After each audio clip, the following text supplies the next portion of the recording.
exclusive injury law firm of the Jacksonville Jaguars. When it's game time, Farrah doesn't flinch.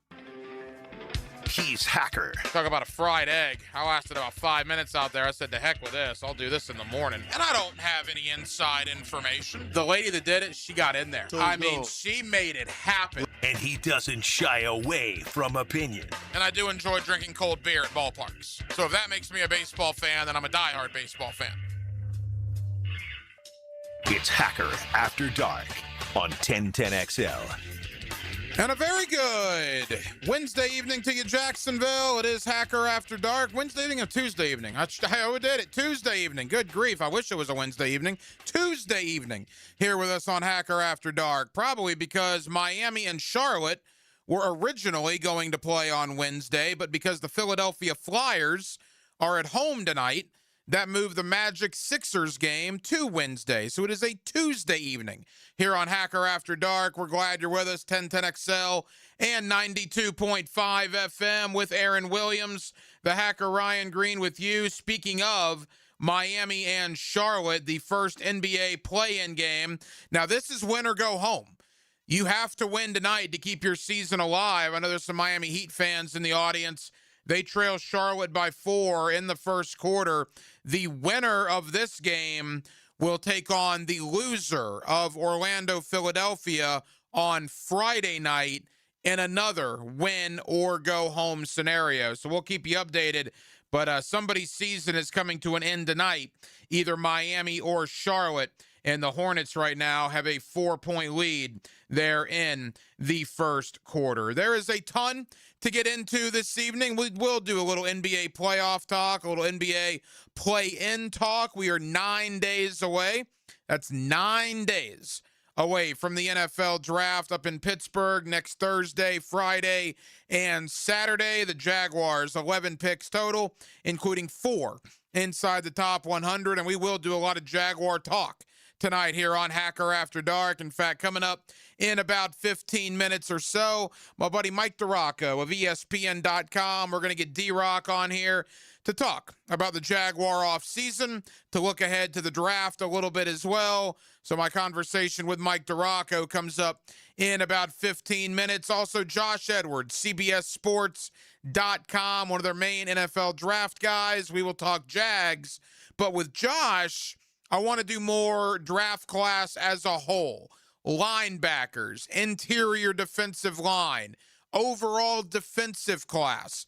As again, I think the Jaguars are going to go heavy, very heavy on the defensive side of the ball in the draft. So Josh Edwards towards the top of the 9 o'clock hour as well. So a lot of NFL, some NBA, a little college basketball, and we're going to begin tonight with a little college football, because every night on Hacker After Dark, we do kick it off with a big deal of the night.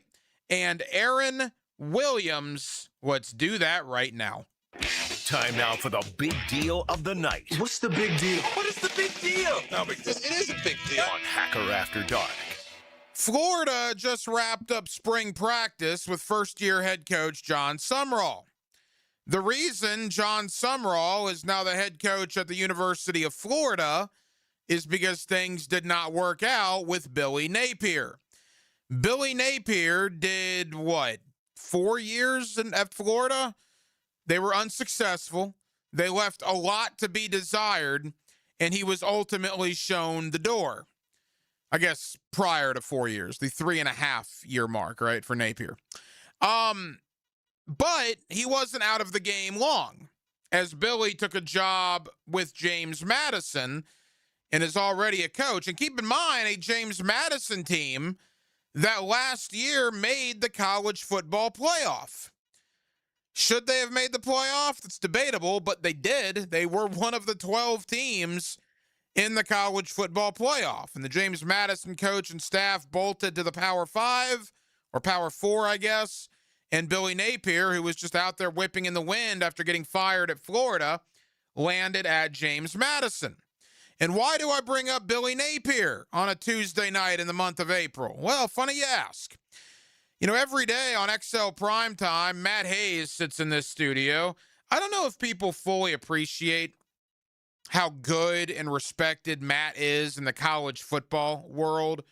We get him every day, noon to 2 on 1010XL, but Matt's been covering college football for years. He is one of the most respected national guys in the business. He's with now the USA Today, and he did a sit-down conversation with Billy Napier about his time at Florida and now being at James Madison. I won't read you the whole story. I'm sure Matt would appreciate if you go to the USA Today and read it if you're so inclined, but I'll give you a couple of the greatest hits. This is a direct quote from Billy Napier to Matt Hayes of the USA Today. Quote, "We can't live in the past, but certainly I have to evaluate all the things I could have done better." That's fair, right? Obviously, Billy knows there were a lot of mistakes that were made, a lot of mistakes on his part. Things went sour at Florida, quite frankly, pretty quickly. The first game he ever coached there, the Gators had 2 guys on the field wearing the same jersey number. That's usually not acceptable. And it just spiraled out of control from there to the point where Billy Napier's tenure at Florida is considered a failure. But this is the quote that's making the rounds from a lot of Gator fans this evening.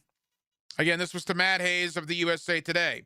Billy Napier, quote, on his job now at James Madison, "This is the first time in my career where I've inherited a positive culture, confidence among players, and alignment top to bottom." Now, Gator fans see that, and their eyes get blazing red, and venom spews, and Billy Napier this, and Billy Napier that, and they're fired up, and they're angry, and they're perturbed, and Napier this, and Napier that. But Aaron, I want to go a little deeper. I want to actually look at this quote one more time. "This is the first time in my career where I've inherited a positive culture." Let's stop right there. I don't disagree with that. What was Florida coming out of the Dan Mullen era, right? I mean, the guy's dressing up as, Darth Vader at times, trying to joke around, but it didn't go very well. The guy was notorious for not being a great recruiter. There were obviously issues towards the end of Dan Mullen's tenure. Dan Mullen had things to say about Florida after he was relieved of his duties. I don't think Napier did inherit a positive culture, because I don't think it was a positive culture at Florida after the Dan Mullen era. So I don't fault him for that. Confidence among players. Let's stop there. Well, again, 4 years of Dan Mullen was after 3 years of McElwain. So you had 7 years of, well, in the McElwain years, it was bad football. Mullen did a pretty good job his first probably 2.5, 3 years on the job. Year 4, it got all wacky, and thus he was shown the door. So I would imagine that when Billy Napier arrived, there was not a lot of confidence among the players. Why would there be? They weren't any good the year before he got there. And alignment top to bottom. Now, again, Florida and the whole NIL situation that went on with Jaden Rashada, remember that fiasco, right? We were all just learning about NIL, right, towards the end of Mullen and the beginning of Napier. I think people will tell you, looking back on it, that there probably wasn't the greatest alignment in the football program top to bottom. I say all that to say this. Gator fans are fuming about the quote that Billy gave to Matt Hayes. Again, this is the quote. "This is the first time in my career where I've inherited a positive culture, confidence among players, and alignment top to bottom." I don't disagree with anything that Billy Napier said in that quote. I will also tell you that he was not good at his job. Both can be true. Was he dealt a bad hand when he arrived? Yeah, maybe. And I don't think that's outlandish to say. Did he do a good job? No, he did not do a good job. He did not do a good job at recruiting right off the bat. I think he did a pretty bad job at player development, certainly quarterback development. Look no further than DJ Lagway for that. So, yeah, it's probably sour grapes on Billy's part, although he did say, I need to learn from the past. And yeah, you do. You've already done better. You hired an offensive coordinator, I believe, with James Madison. Billy was darn stubborn when it came to play calling. He knew what he was doing. Coming from Louisiana, it was his way or the highway. And that did not work in the Southeastern Conference. I don't doubt it does work at James Madison. He proved at Louisiana, for that level of football, for group of 5 football, Billy Napier was a very accomplished coach. He wasn't very good in the Power 4. In fact, he was bad in the Power 4. And John Sumrall has been on the job for 3.5 months. 3.5 months. Roughly 100 days, I guess, maybe a little over 100 days that Sumrall has been the head coach of the University of Florida. He was coaching James Madison in the playoff 4 months ago. So it has not been a long period of time. And in that 3.5 to 4 month period of time, there is more excitement this offseason for Florida Gator football than there was maybe in the last 2 or 3 off seasons combined. People had lost faith in Billy. People didn't know why he stuck around for an extra year. And I'm not going to throw stones in a glass house. I thought Billy Napier deserved one more year. I turned out to be wrong. They should have fired him after the 24 season. I'll admit when I'm wrong, and I was wrong. But Sumrall has come in and in 3.5 months done something that Florida hasn't done in 11 years. And that's get a commitment from a 5-star offensive lineman. Well, you say, well, yeah, the guy's from Pennsylvania, Max Hiller, and he had a relationship with Phil Troutwine from his days at Penn State. Well, okay, yeah, maybe he did. And John Sumrall had the presence of mind to hire Phil Troutwine. I'm not going to blame John Sumrall and not give him credit for landing a 5-star just because his assistant coach had been recruiting the kid. Well, Sumrall had to hire Troutwine, which he did. It was a good move. And as a result, assuming the commitment turns into a signing, you're going to have the first 5-star offensive lineman Florida's had in over a decade. And he wasn't done there. He then goes and gets a 4-star quarterback out of Cardinal Mooney and David Davidson, who just won a state title in December. He goes and gets a 4-star corner and flips him from South Carolina.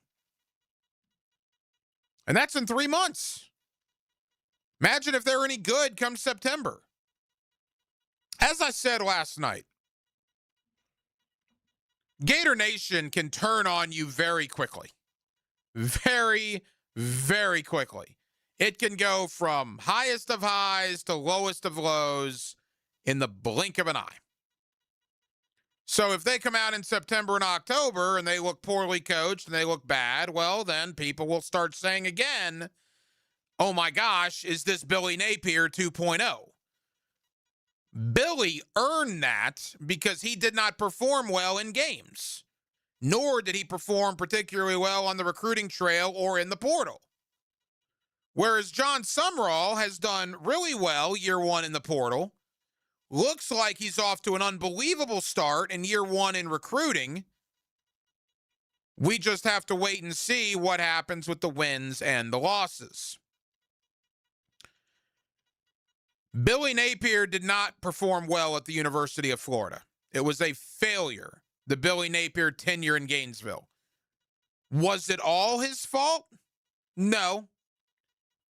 But Billy was stubborn when it came to play calling.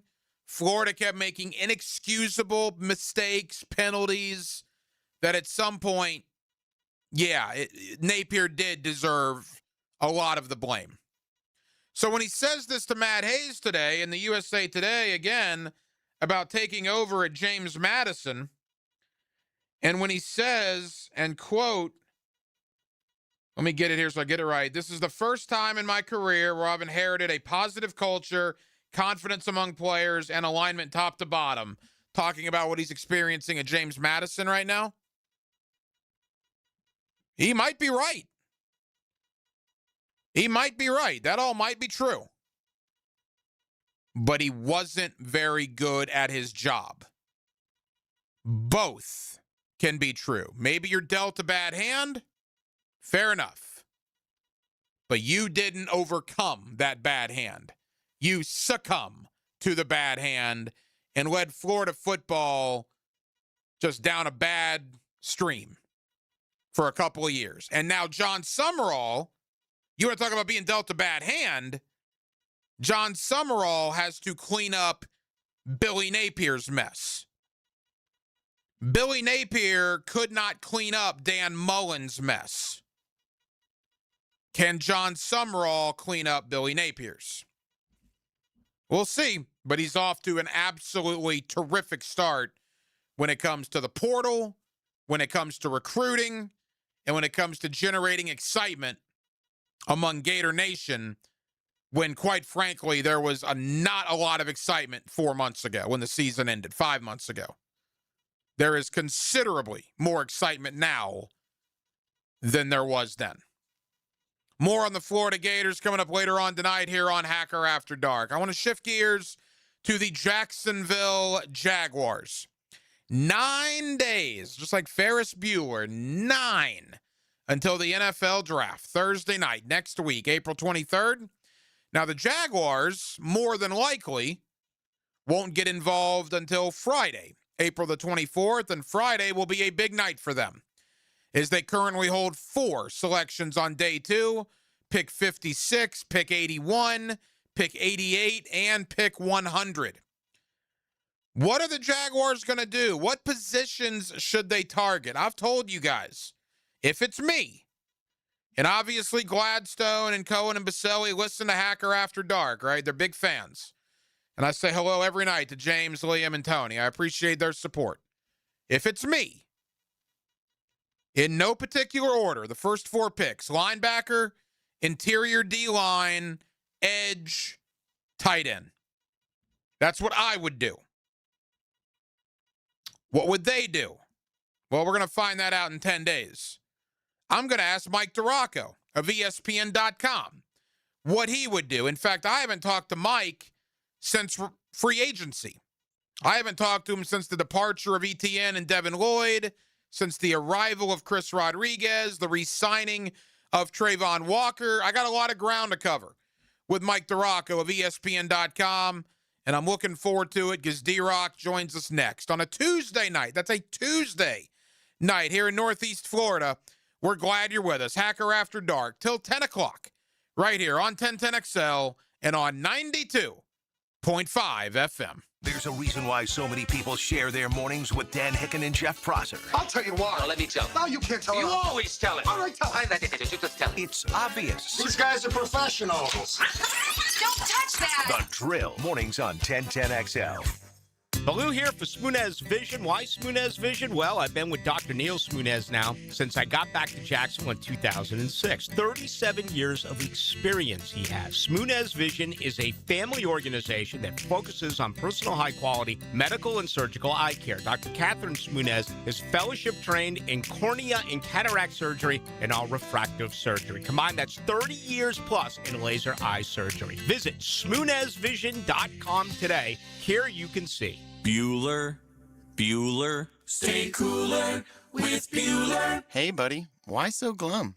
Stinky ice cubes, Jason. It's all downhill from here. What? The tap water at my place smells kind of funky. Funky tap water makes funky ice cubes. I meet a nice girl, invite her back to my place for a cocktail, and blow my whole romantic gesture with a mojito that smells like dog's feet. Wait, I can totally make you way cooler. I'm not taking your charity ice cubes, Jason. I have my pride. Your pride is safe. Our plumbers can be at your house the day you call and install a whole home water purification system. Water tastes better, dishes come out cleaner, even your hair feels better after you shower. Ooh, The ladies love a man with soft hair, don't they, Jason? Life moves pretty fast. If you spend every day worried about the water in your own home, you could miss it. Stay cooler with Bueller. Visit BuellerAir.com. Roll through the offseason with AA Automotive and 1010XL. The draft is coming. Who's headed for Duval? I'm all ears. Draft coverage is brought to you by Fleming Island Center for Clinical Research and Renewal by Anderson Custom Windows and Doors. Checkmate. I'm Brendan Cecilia, founder of Checkmate Coatings. And I'm Chester, the Checkmate Chessman. At most companies, people start on the ground floor and work their way up to the corner office. At Checkmate, I started on the ground floor, and almost 20 years in, that's still where I am, making ground floors look awesome, one garage at a time. Well, I started as a pawn and worked my way up to king. No, you didn't. Some guy drew you as a king. I asked them to give you a roller, so at least you look like one of the guys. Yes, I rather would have preferred a sword. At Checkmate, I work personally with our teams to perfect the preparation and application techniques that make Checkmate floors beautiful and durable. And I keep things classy with my adorable accent. Beautiful floors? Check. Guaranteed to last? Check. The finishing touch your home deserves? Checkmate. Transforming your floors, making them great. Checkmate. Visit checkmatecoatings.com. It's the event everyone waits for. Now at Beard's Diamonds. Buy one, get one free on all wedding bands. Save up to $10,000. Beard's has case after case of designer bands for men and women. White gold, yellow gold, rose gold, titanium, and platinum. Buy his, get hers free. Buy hers, get his free. The big box corporate jewelry stores can't do this, but Beard's can. Buy one wedding band, get the second one free. Now through April 19th. Beard's Diamonds, your local jeweler at St. John's Town Center. Credit card interest rates are now over 29%. Most people are only making the minimum payments, so they're getting nowhere. Hey, Prosser here, but here's what many homeowners don't realize. Using the equity in your home, you can easily access hundreds of thousands in cash. With Loan Pronto's Rapid Equity Loan, you can pay off your credit cards, your existing HELOC, your car loans, or get money for that home improvement project. One client just got $100,000 approved and saved over $1,500 a month. Here's the best part. With Loan Pronto, you can do it all from your phone. With zero out-of-pocket, no hard credit pull up front, no appraisal, no long drawn-out bank process, and no touching your first mortgage. Rates are at a near 3-year low. Act now. Go to loanpronto.com. See how much you can get in about 60 seconds. Loan Pronto, 2,800 5-star Google reviews. Call 904-999-1508 or go to loanpronto.com. Equal housing lender, NMLS 1661781, NMLSconsumeraccess.org. 1010XL, presented by Farah and Farah, exclusive injury law firm of the Jacksonville Jaguars. Focused, fueled, fearless, Farah. Here's another call on the 1010XL hotline, driven by Key Buick GMC, home of the lifetime powertrain warranty. Back here on 1010XL and 92.5 FM in the city of Jacksonville, your home for the Jacksonville Jaguars, and we are glad you are with us. The NFL Draft next week up in Pittsburgh. The Jaguars, for the first time, do not have a first-round pick, at least as of now. What they do have, though, are 11 picks overall, including 4 inside the top 100. Let's talk about the draft. Let's talk about free agency and how free agency has probably shaped what the Jaguars will do next week up in Pittsburgh with Mike DiRocco, ESPN.com. He does a terrific job covering the Jacksonville Jaguars, and he's always kind enough to join us here on Hacker After Dark. D-Rock, how are you, my friend? I'm good, Hacker. How are you? Hey, Mike, we're good. I know you're very busy, so thank you for the time. You and I haven't spoke since free agency. Kind of as we talked about going in, we previewed it. And look, Devin Lloyd, a Carolina Panther, Travis Etienne, a New Orleans Saint. I think the one thing that I didn't realize was just the lack of players that would be coming in. As of right now, only Chris Rodriguez at running back. In totality, Mike, what did you make of free agency here in Jacksonville? Well, I knew it wasn't going to be as active as last year. But I guess we saw the other end of the extreme there with just signing Chris Rodriguez, because they signed 9 guys or agreed to terms with 9 guys on the first day in 2025. And they didn't even have anybody on the first day this year. So, it says to me that they feel like their roster's in pretty good shape. And let's don't forget that Shad Khan has been saying this for years, that he wants to stop being the guy that has to write out a bunch of checks in free agency and not really see a payoff for it. He wants things to be a little bit more the way they're supposed to be, where you build through the draft and you supplement in free agency. So, that's what looks like they believe the roster is in good enough shape at this point right now that they could do that. They didn't need to bring in a bunch of guys. And, I wasn't surprised that they didn't bring in a bunch of guys. I did think they might bring in more than one. But I guess if you want to count the Monteric Brown re-signing, the Dennis Gardeck re-signing as free agency, I guess we could. But the approach that they want to take from now on, I think, is what we saw this year. Maybe 2 or 3 guys that they bring in. Mike DeRocco of ESPN.com. All right, D-Rock, let's take this in slices. Let's begin at running back. ETN gone. Tootin is still here. LaQuint Allen is still here. Chris Rodriguez arrives. Do you believe Rodriguez, Tootin, and Allen are enough in the Jaguar backfield, or do they need to address that during the draft next week? Well, it's essentially what they had last year with Tootin, Allen, and ETN. Now, clearly, Chris Rodriguez is not as accomplished as Travis Etienne was, or Achan, or however he's pronouncing it, and yet never mentioned that in the 5 years he was with us, but whatever. So I think that they're probably going to take a back at some point in the draft. I don't think that'll be in the first one, the 4 picks from 56 to 100. Certainly, I think a day 3 guy would be, more logical there. But, Liam Cohen has a history with Chris Rodriguez, knows what he is, knows the kind of player he is. And he said something interesting. He's a big, yards over expectation guy. He said that at the owners' meetings, that he loves the guy running backs, that if the play's designed to get 4, this guy consistently gets 6, 7, 8 more. You know what I mean? That's kind of what Chris Rodriguez's MO has been, or at least his history in the first several years of his career. So I kind of think going into the training camp, I'd expect those 2 guys to be a 1-2 punch, but we'll see how it all shakes out behind those guys.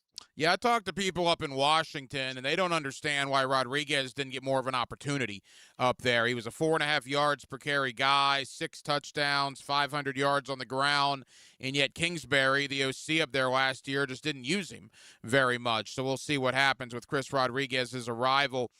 Defensively, Mike, kind of the same question. Devin Lloyd is gone. Now here is Ventrell Miller, Jack Kaiser, and we can't forget Branson Combs, because James Gladstone won't let us forget about Branson Combs. They obviously like him.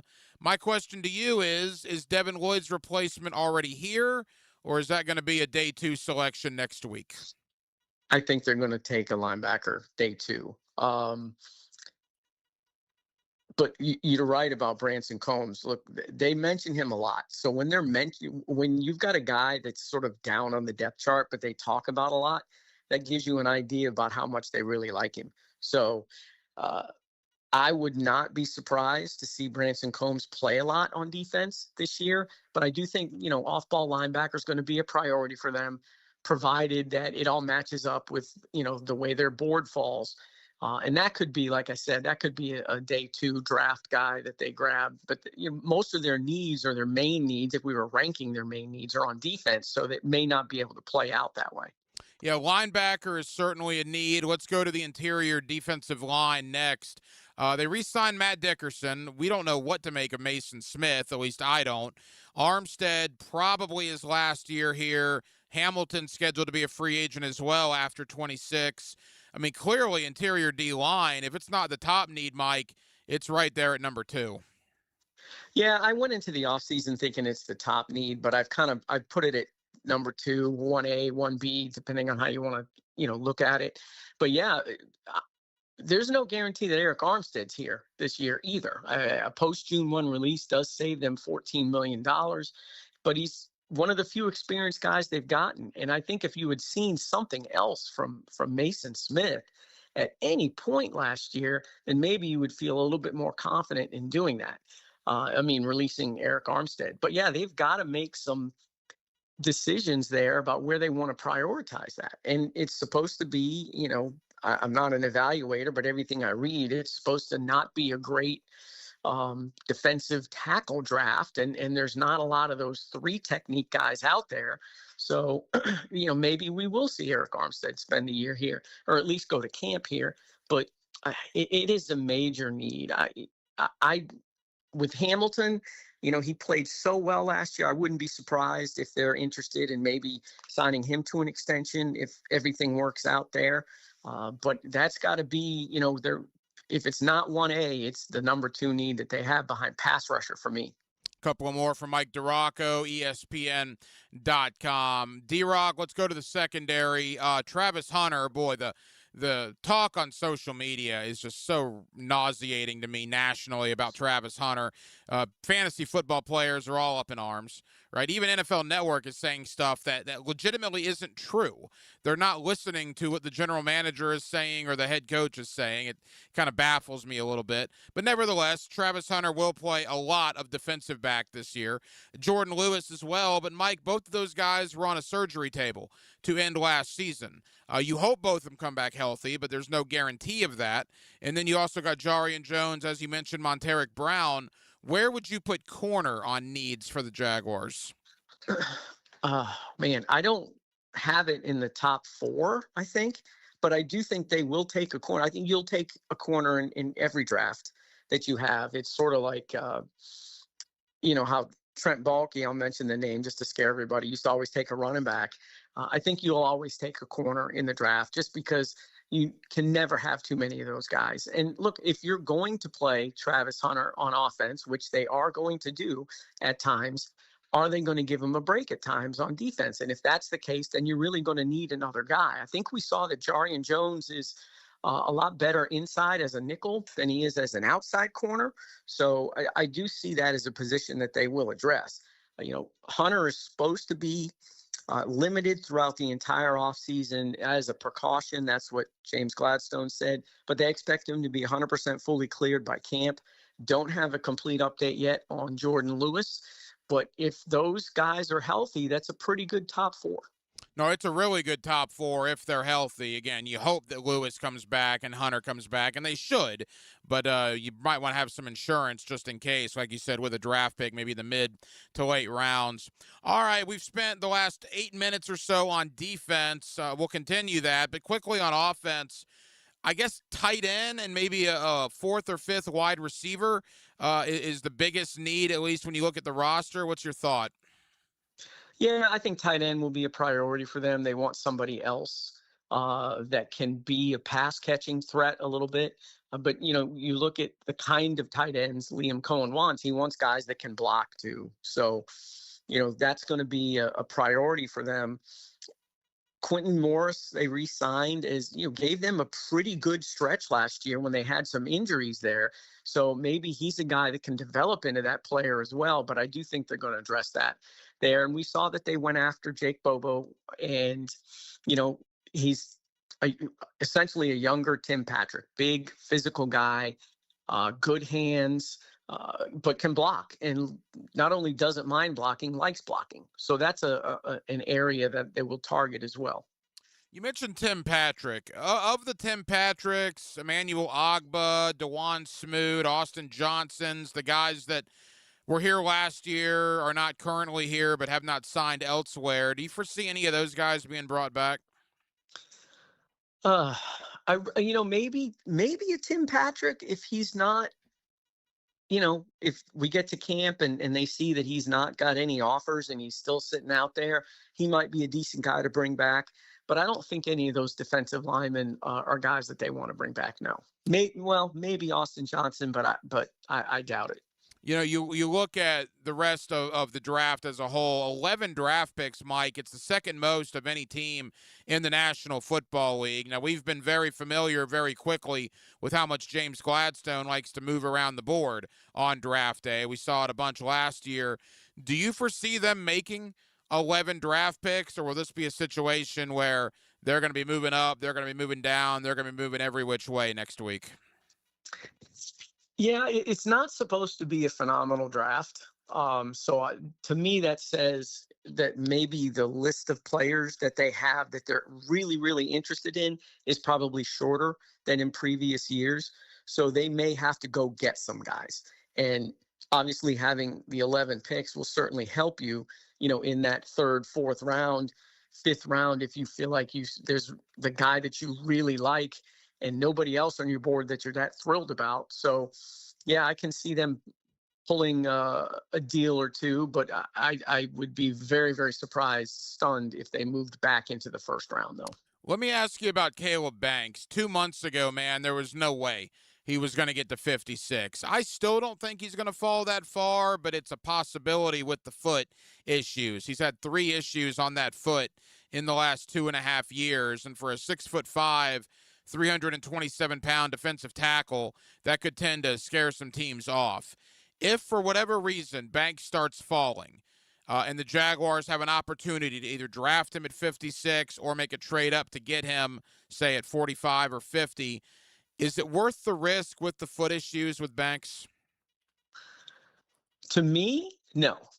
I mean, multiple issues. And when you look at guys who are injury prone in college, it's very, very rare that those guys get to the NFL and all of a sudden they're not battling injuries all the time either. And you're right, it's a foot. It's one thing if it's like an elbow, you know what I mean, with the defensive lineman, but it's a foot. And that just would scare me off. And I don't think the Jags would be, I think that would be a concern for the Jags as well. Anytime you've got an injury prone guy in college, that scares me a ton. I've never been on the Tua bandwagon, and mainly because of all the injuries he had at Alabama. So I'm not saying, oh, wow, look, I was proved right, because he played really, really well for a while, but then the injuries piled up with concussions and stuff. So, I can see the same thing with Banks. He's a very, very good player. The fact that he fought back and got back on the field last year in what was a lost season is certainly a tick mark in his favor. But man, I just worry so much about. They lost he would have said, if they move up even to 45 or whatever, no, he's not a first round pick, but he's their first draft pick. And if you lose your first draft pick in back-to-back years to injuries and they don't get a full season out of him, that's just not good. Yeah, that's a good point with Travis Hunter. It would be so appealing because it's a position of need for Jacksonville. But again, that foot would be certainly a concern. Mike, final question. Trayvon Walker got extended, about 2 weeks ago. Now the question is that the first domino? Parker Washington, Brenton Strange, potentially Antonio Johnson, and then maybe to a lesser extent, guys like Ezra Cleveland, Ventrell Miller, and you mentioned Devon Hamilton earlier. There's a lot of dudes that are going to hit free agency after this season unless Jacksonville does some things here. What's your overall thought? Will we see another extension or two prior to camp? I think so. I mean, if I were probably ranking those guys in terms of extensions I thought we would see by camp starting, I probably would have Strange up there, maybe Hamilton, and maybe Parker Washington. The Strange deal shouldn't be a problem to get done. Parker Washington, it's interesting. I don't know if his camp is going to go to the table and go, hey, look, you guys gave Jacoby Myers $20 million a year. And Parker outperformed Jacoby Myers last year down the stretch too. Now Jacoby Myers played well and he really solidified that passing game by giving Trevor Lawrence someone he trusted implicitly. And now, Parker Washington's become that guy too. So if that's going to be, that could be a potential sticking point. If that's, something that they're going to, point out in negotiations, but, a lot of time. And we've seen that this team will get extensions done during the season. So I would not necessarily panic if I were a fan. And we start camp here in late July, and none of those guys are done because, they're working. Certainly James Gladstone said, hey, we're working on Strange and Washington. And, it looks like we could be getting something done here relatively quickly. And, boom, there was the Walker deal. He, included Walker in that as well. So, those two seem to be the next guys in line. In a perfect world, I would extend Parker Washington because you could always franchise Brenton Strange. But as you said, the problem is, and it's business, if I'm Parker and his reps, if I go out there and have a 1,000-yard season, then my value in March is going to be much more higher than it is right now. And look, say what you will about the name on the jersey, there weren't 10 wide receivers in the NFL the last 5 games last year that were better than Parker Washington. The guy had like 500 yards receiving in those last 5 games. So if that carries over to 2026, that price tag for him is going to go up and up and up. It'll be fascinating to see what ultimately does happen. Mike DiRocco, ESPN.com. D-Rock, tell the good folks here in Jacksonville what you have coming out on the website as the draft approaches next week. Yeah, we've got a story. I teamed with our Browns writer, Daniel Yafusi, and we were doing a look back at the Travis Hunter trade and how that played out over the first year. And then, in advance on the Jags draft next week, which is, essentially the draft theme, or the theme for this draft, is going to be patience, because they're going to wait for a while. It doesn't sound like, based on what they were saying before at that luncheon, that, there's a ton of interest in moving back into that first round. So it might be a uneventful Thursday night, and then we'll still have to wait a little bit on Friday. But as Liam Cohen joked, he's like, I've waited longer, so it's not going to be too much of a deal for them, but it might be a little hard for a Jags fan to watch. Mike DiRocco. D-Rock, I know how busy you are with the draft next week. Thank you for taking time out. We'll talk soon, pal. Appreciate it. Streaming live from the XL Digital Studios. Polished by Harbor Dental Care, the locally owned smile restoration experts. Awaken 180 weight loss. Awaken 180 weight loss. Hacker here, and I can't say it enough. It changed my life. Awaken 180 weight loss. I lost over 100 pounds with those great folks. The coaching I got, the knowledge I received, and I didn't do it with a shot, right? I didn't do it with any pill that suppresses your appetite until the pills go away, right? And the shots go away, and then where does that leave you?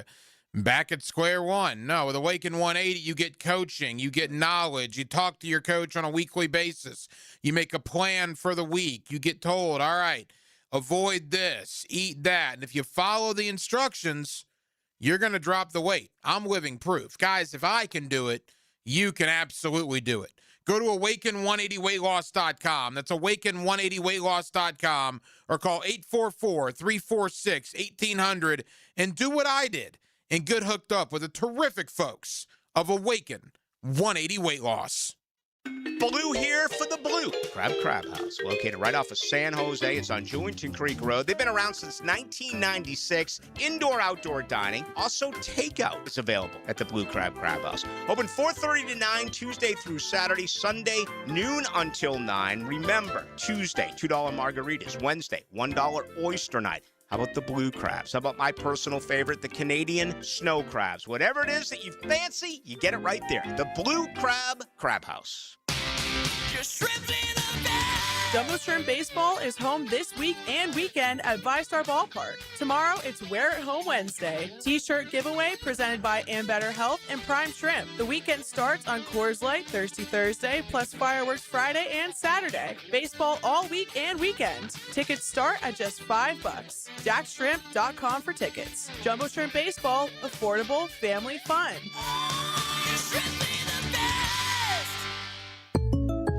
Having insurance isn't the same as having State Farm. It's like needing a lawyer, but getting some guy who just watches courtroom dramas. How does the defendant plead? Guilty. Wait, what? Also, objection. You object to what? Erroneous. Counsel, approach the bench. Hey, can I get a whack at the gavel? You wouldn't settle for just any lawyer, so don't settle for just any insurance. Get the real deal with State Farm. Like a good neighbor, State Farm is there. Of course, Roland Reach Plumbing has awards from Folio Weekly and the Bold City's Best. Now, Roland Reach is also confirmed as the Google Guaranteed Plumbing Service. Because when you do plumbing right, the word gets around. That's Roland Reach Plumbing. Mike Dempsey, if you're thinking about a bathroom upgrade, maybe turning that old tub into a safer walk-in shower, check out 5 Star Bath Solutions. I shopped around, talked to several companies, and I chose 5 Star because their customer service was simply incredible. Responsive, honest, upfront about the entire project, and their pricing was even better than expected. When you're ready for a fresh look, better comfort, and a bathroom space you'll love using every day, schedule your free consultation at 5starbathsolutions.com and get the 5-star experience. This is Dr. Kevin Kaplan, team physician for your Jacksonville Jaguars. At Orthopedic Specialists of Jacksonville, we know not every injury happens on game day. Sometimes it's rolling your ankle, weekend yard work, or just playing catch with your kids. That's why we built a team of fellowship-trained orthopedic surgeons, experts in everything from knees and shoulders to spine and sports injuries in hand. Whether you're chasing championships or chasing your dog, we've got you. Learn more at osjax.com. That's osjax.com. At G&H Tires and Service, the G stands for great pricing. The H, well, that means honest service. For over 20 years, Roger and his team have helped Jacksonville drivers stay safe on the road. Need brakes? Oil change? AC not blowing cold? Well, how about a super affordable $36 oil change? Affordable brake jobs, AC checks before summer hits, alignments for all these construction roads, and even free check engine light inspections. Locally owned, community driven. G&H Tires and Service on Beach Boulevard.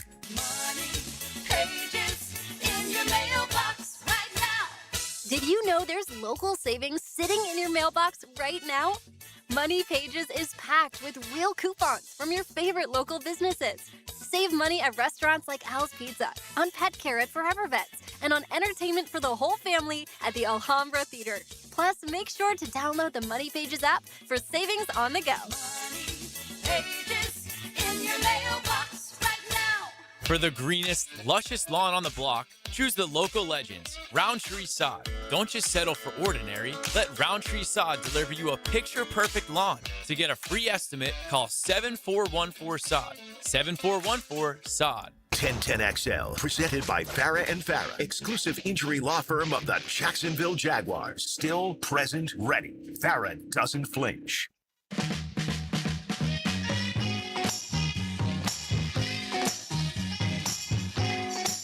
This is Hacker After Dark on 1010XL. Always enjoy catching up with Mike DeRocco. Thank you to D-Rock of ESPN.com for joining us tonight here on Hacker After Dark. More on the Jacksonville Jaguars coming up in less than 20 minutes. Josh Edwards, CBSSports.com, one of their main draft analysts. In fact, Josh next week will be reacting in real time to all 257 draft picks during the NFL draft. That is going to be a busy man next week, but Josh Edwards will take time out for us this evening in about 20 minutes here on Hacker After Dark. I mentioned this earlier to Baloo. I also asked Frangie about it. I was sitting in on the Frangie show earlier today. NBA related, but more so adaptable to change, and that'll be where I want to go in a moment. By the way, the NBA play-in has begun. It is win or go home games tonight, at least the first game.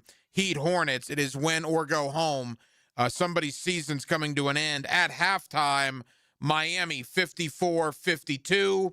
The winner of this game will get the loser of Orlando-Philadelphia, which is played tomorrow night.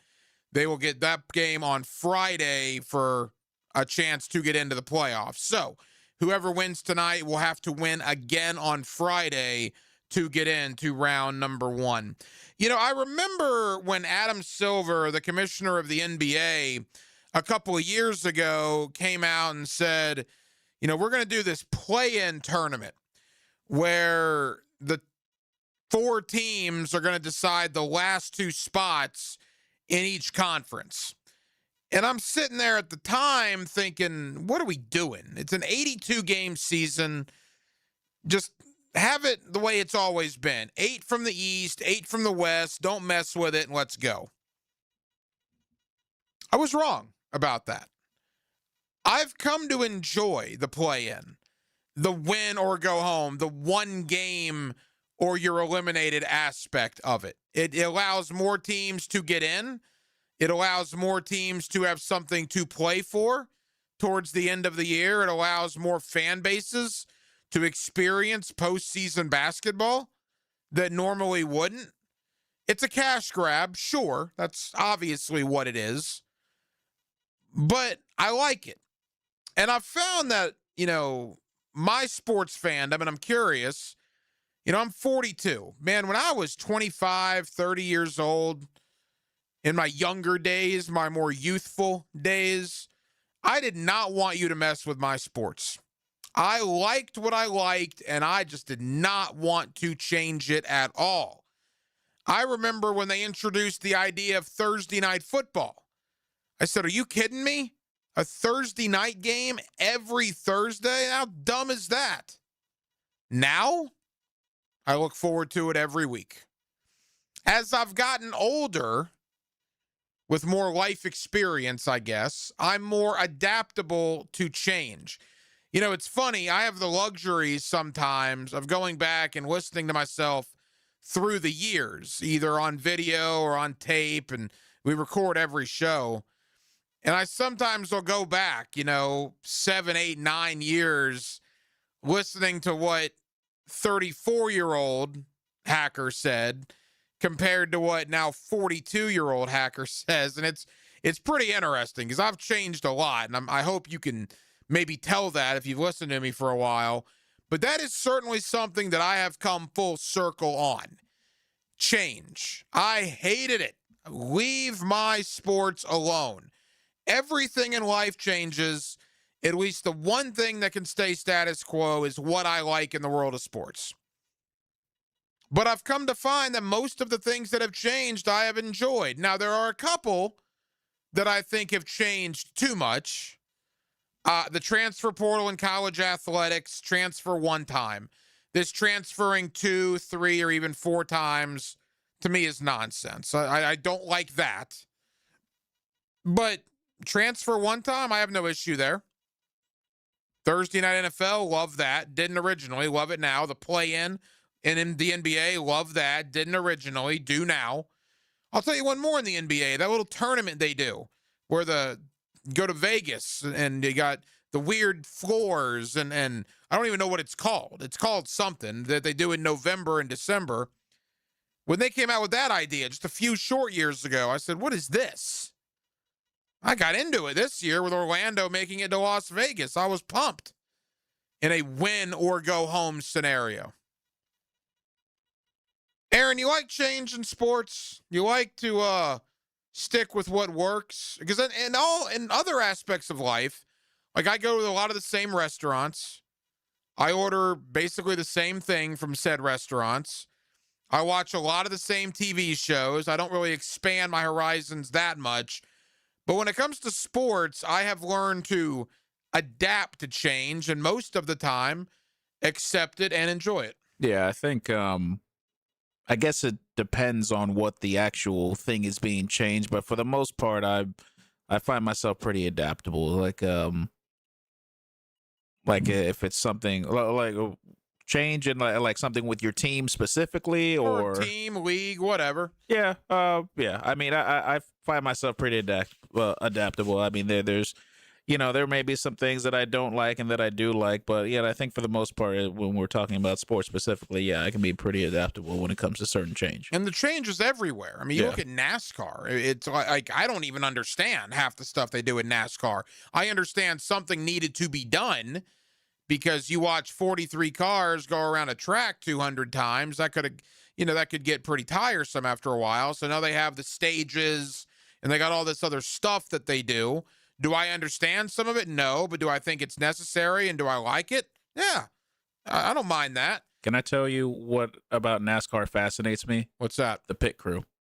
They are, I think it's amazing how fast they can get those tires off and on that fast and get them right back on. Yeah, it's fun to watch on TV. I mean, I've been to Daytona a few times. I agree. I mean, it's how those guys do that is incredible. But back to the change. I mean, change for change's sake. Yeah, NASCAR is just one example. Hockey went to the 3-on-3 in overtime. So they didn't have, as many ties. Remember, you used to have ties in the National Hockey League. They got rid of those. We know about college athletics and portal and NIL and how that is in the playoff. Good grief. We have a playoff now in college football. 12 teams at that. Who would have ever thought that college football, we would have a 12-team playoff. The years that went by that people were clamoring for a playoff, we now have it. Change can be good if you learn to be adaptable. And it's something that took me just getting older, having more life experience to become more adaptable, at least in my sports fandom. And back to the original point, the NBA play-in has been a lot of fun because, let's face it, as an Orlando Magic fan, I probably wouldn't have a lot of fun if it wasn't for the NBA play-in. The Magic play tomorrow night up in Philadelphia. The loser of that game will play the winner of the game going on right now between Charlotte and Miami on Friday. Speaking of the Orlando Magic, we will go to Philadelphia. Coming up towards the bottom of the 9 o'clock hour, Jason Beatty is the Magic beat writer for the Orlando Sentinel. He is in Philadelphia getting ready for the game tomorrow night, and he will join us here on Hacker After Dark. Coming up next, back in to the National Football League as we get ready for the NFL Draft next week up in Pittsburgh. Also, Josh Edwards, NFL Draft for CBSSports.com, joins us in less than 15 minutes here on a Tuesday night in the city of Jacksonville. It's the ultimate ride. He's gonna do it! Sunday at Kansas. Bubba Wallace wins at Kansas! NASCAR is revved up by the Plumbers and Pipe Fitters Local Union 234 on Jacksonville's high-performance NASCAR station, 1010 XL. Get ready for spring turkey season at Green Acres Sporting Goods. Find shotguns trusted in the field from Browning, Beretta, and Benelli. Plus, the newest bows are ready to test shoot from Hoyt and Matthews. For over 55 years, Green Acres Sporting Goods has helped Northeast Florida hunters gear up with confidence. Stop by Green Acres today at the corner of Normandy and Hammond Boulevard or shop online anytime at greenacresporting.com. Been in a car crash? I'm local attorney Rick Alexander, and I've made it our mission at the Alexander Law Practice to listen to you so I can fight for the best possible result for you. I've been practicing over 30 years, and our team focuses on guiding you through the entire process. And because fees and reimbursement costs come out at the end of the case, I will never ask you to come out of pocket. For a free review, call 904-400-6600 or log on to alexanderlawpractice.com, Jacksonville. Fish know where to hide. Captain Kevin knows how to find them. That's a big one. Listen for the Ring Power Fishing Forecast Show, brought to you by Awaken 180 Weight Loss and Royal Pest Services. Thursday nights at 6 on 1010XL AM. What's happening, folks? E.T. here, and it's that time of year again for the Taste of Golf at TPC Sawgrass happening April 22nd. Join me for fine cuisine from chefs from the top golf clubs in our area, craft cocktails, games, and exclusive auction items. This is one of the most impactful charitable events in our area. Come network with a sophisticated audience who is passionate about golf and its values. All proceeds benefit the kids of First Tee North Florida. For tickets, go to tasteofgolf.com. Hey gang, Prosser here for my friends Chad and Sandy. What are your concerns? What struggles do you anticipate when it comes time to sell your home? What is it that bothers you? What's keeping you from getting max money as quickly as possible? Well, I don't know what those reasons are because I know they're all silly. Because Chad and Sandy have one down-to-the-line guarantee. Your home sold guaranteed, or they will buy it. It'll be at a price and a rate that you agree upon beforehand. So if you need to sell now, fast, easy, stress-free, and you need max price, then you need Chad and Sandy. The government's making moves intended to push mortgage rates lower. The last time rates dropped, we saw a selling and buying frenzy. Now's the time to prepare. It's time to call Chad and Sandy. Darcy in San Jose did. I wanted to move to a more walkable, vibrant area. Within 3 days of working with Chad and Sandy's team, I found the perfect home. They do it stress-free with a guarantee. Go to chadandsandy.com or call 414-6200. That's chadandsandy.com. Go to the green every Saturday morning. Happy learned how to putt. And get golf tips and talk to help make your golf game more fun on the Edwin Watts Golf Hour, Saturday morning at 10 on 1010XL. 1010XL, presented by Farah and Farah, exclusive injury law firm of the Jacksonville Jaguars. When it's game time, Farah doesn't flinch.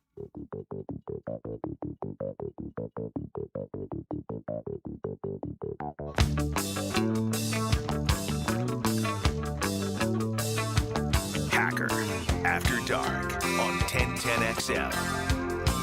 Halftime, Hacker After After Dark, 1 hour down, 1 hour to go. We'll take you up till 10 o'clock, as we do every night right here on 1010XL and 92.5 FM. Josh Edwards, NFL draft analyst for CBSSports.com. Josh is a good draft analyst. I've had him on for years, man, and he's going to join me coming up here in less than 10 minutes to talk Jags and look around the rest of the National Football League. I don't talk a ton of Major League Baseball, and by that I mean I don't talk a lot at all of Major League Baseball. Every once in a while when it warrants it. Boy, how did we get to the 17, 18 game mark for some of these teams? What an opening day like a week ago? It's what it seems like. A lot of these teams are approaching game number 20 on the year. You look at the division race, you know, the AL East, obviously one of the best divisions in baseball. Tampa Bay Rays are hanging around, right? They just swept the Yankees. They're 8-7. There's a soft spot in my heart for the Rays just because I love Tropicana Field. I know most baseball purists hate Tropicana Field, but I love it. And I remember the Rays, like back in 1998, my uncle and a lot of family lived near Tampa, and I had Rays fever, right, back in the days of Roberto Hernandez and Wilson Alvarez and Esteban Yan, and I go back to the 3-4-5 lineup the Rays had when it was like Wade Boggs, Fred McGriff, and Jose Canseco, and all those guys were like 1,000 years old. And those were the heart of the Rays order. You never had to worry about the Rays stealing a base because they had 50-year-old guys hitting in their 3, 4, and 5 spots. But nevertheless, they don't have a big payroll. Sometimes they don't even have a stadium to play in, like last year. But they just find ways to win, and they're 8-7, only a half game back in the East. The Yankees and Orioles are tied at 9-7. Minnesota and Cleveland tied in the Central at 10-7. The AL West is all over the place. The Rangers and the Athletics, which is crazy to say. The Athletics, who are still playing in that minor league park, right, in Sacramento, they're not even the Sacramento Athletics. They're no longer the Oakland Athletics. They're not yet the Las Vegas Athletics. If you go to the standings page on, say, ESPN, it'll say Texas Rangers. It'll say Seattle Mariners. It'll say Houston Astros. And then it'll just simply say Athletics. I guess no city wants to claim them right now. But they're 8-8, only a game out of first in the AL West. In the National League, obviously a ton of Braves fans in the area. You lead the NL East by a game over the Marlins. Miami, a little bit of a surprise out of the gate at 9-8, only a game outside of Atlanta in the East. How about Frangie's Pirates at 10-6, a game up in the Central. And then out west, as you would expect, the defending world champion LA Dodgers at 12-4. San Diego hanging around at 10-6. We'll keep you updated. Obviously, a lot of games tonight. I know the Rays are in Chicago taking on the White Sox. Again, coming off of that sweep of the New York Yankees. The Rays actually started up 4-0 tonight. The White Sox have come back to make it 4-3. The Angels all over the Yankees tonight at Yankee Stadium. Angels 6-0 in the Bronx over the Yankees in the top of the 7th inning. Back into the National Football League. Josh Edwards, CBSSports.com, will join us in a moment. The Jaguars and the rest of the NFL getting ready. 1 week from Thursday. Interesting draft season for us here in Jacksonville, right?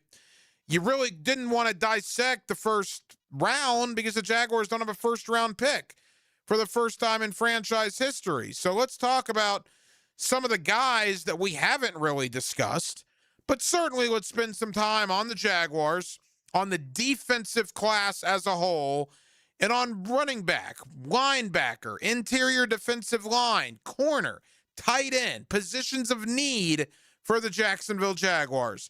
My buddy Josh Edwards, CBSSports.com, joins me next on a Tuesday night here in Northeast Florida. Jacksonville, we're glad you're with us. It's Hacker After Dark. Riding home with a Jaguars play-by-play voice and the Jags beat reporter. I don't think I want to go. What do you mean you don't want to go? Frank Frangie and Hayes Carline are on the Frangie Show. Prepped, pumped, ready to rock? Afternoons on 1010XL. And while you're at it, fill it up with gas, okay? If you are an experienced electrician looking for your next big opportunity, look no further than the Miller Electric Company, a trusted name in the industry for over 96 years. At Miller Electric, we tackle the biggest projects in the city, offering you the chance to showcase your skills on a grand scale. We believe in rewarding hard work with the best pay, top-notch benefits, and an unbeatable culture where people actually care about each other. Take your career to new heights with Miller Electric Company. Apply today at millercareers.com. Miller Electric, an equal opportunity employer.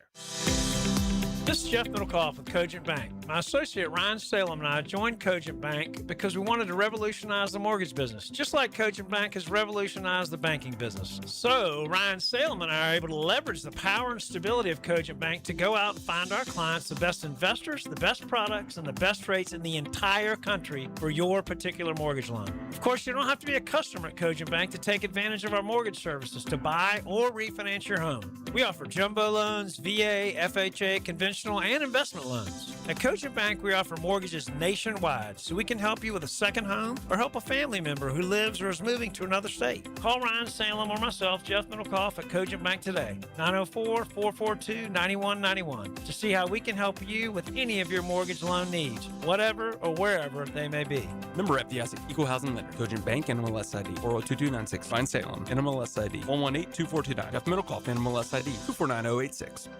Owning a house is kind of like being in an argument with your house. One day it's the AC saying, I'm tired. The next day it's the plumbing going, good luck finding that leak. Then the septic system joins the conversation. And nobody likes what it has to say.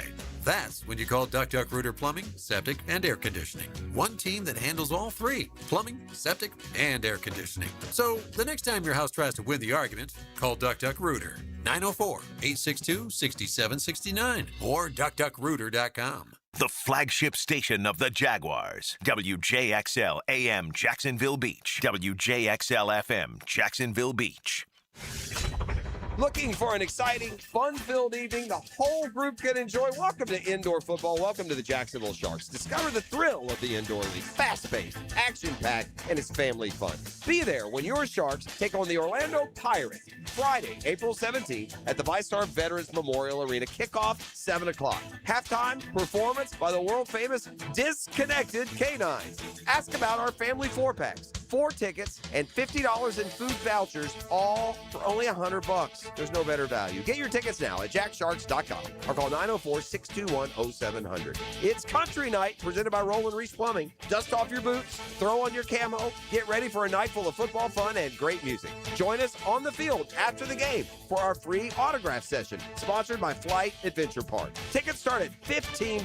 Call 904-621-0700. That's 621-0700. Sharks football, where memories are made. Go Sharks! Fins up. 1010XL's draft previews are brought to you by Purple Heart Pools, your veteran pool company. Texas Tech's ball hawk, linebacker Jacob Rodriguez, is the first FBS player in 20 years to record over 300 tackles, 10 forced fumbles, and 5 interceptions. Edge rusher Gabe Aukus from Illinois led the Big Ten with 11 sacks last season. And Georgia's first-team SEC defensive lineman Kristen Miller could be a solid brick in Jacksonville's Duval Wall. 1010XL, presented by Farah and Farah, exclusive injury law firm of the Jacksonville Jaguars. Focused, fueled, fearless, Farah.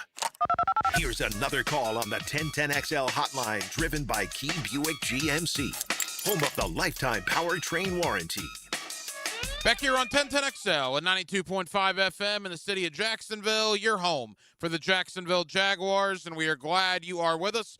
Well, just like that, the NFL Draft next week up in Pittsburgh, April 23rd, 24th, and 25th.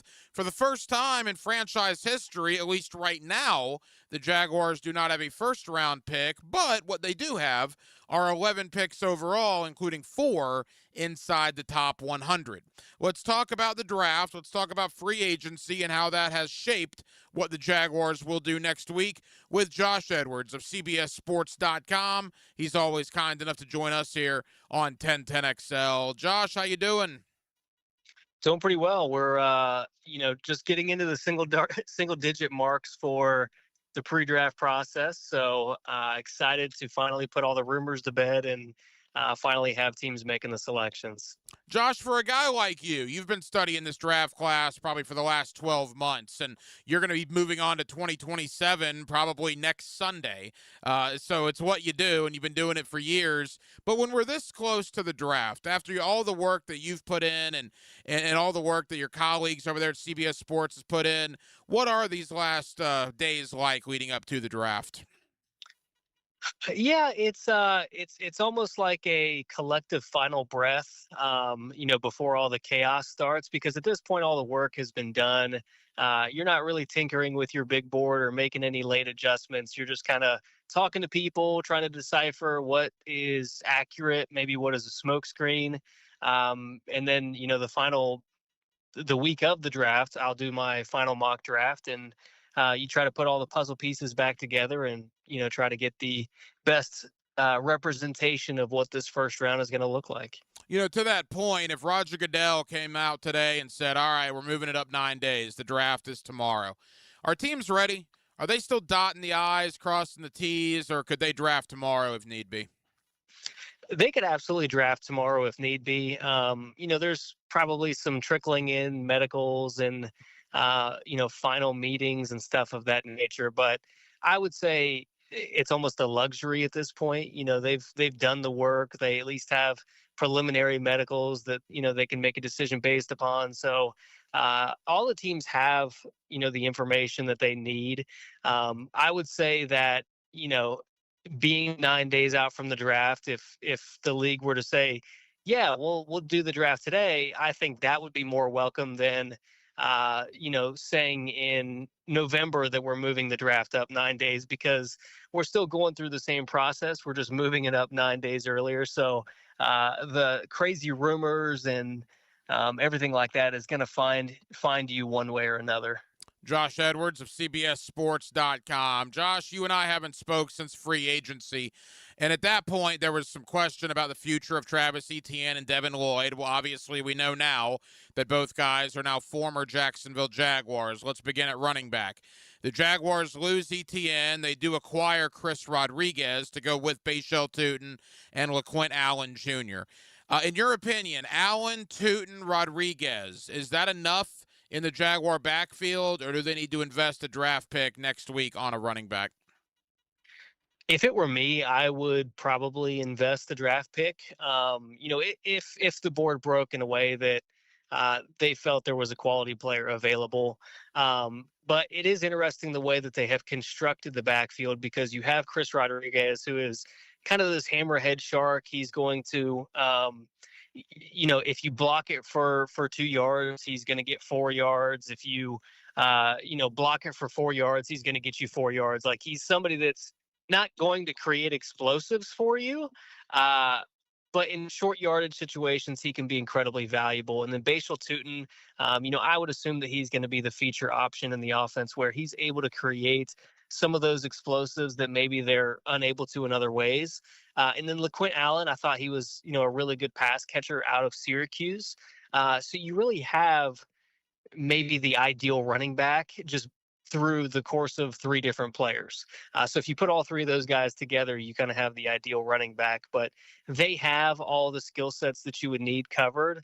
I would just be interested in taking a player that maybe is a little bit more well-rounded if the opportunity presented itself over the course of those 3 days in the NFL draft. The problem is it's not really a deep running back group, and there aren't that many options available that would fit that profile. So that's why we saw so many teams be active in free agency and explore trade situations. So I'm not sure the board will fall in that direction for Jacksonville, but if the opportunity did present itself, I think they should at least consider it. It's a fantasy football nightmare because you don't know who's going to be the main guy any Sunday, but I tend to agree. I like on the surface what they have with Rodriguez, Tutin, and Allen, but it might be a different guy each week. And it would not surprise me if a mid to late round pick they did spend there on a running back. Josh, let's go to the same issue on the defensive side of the ball.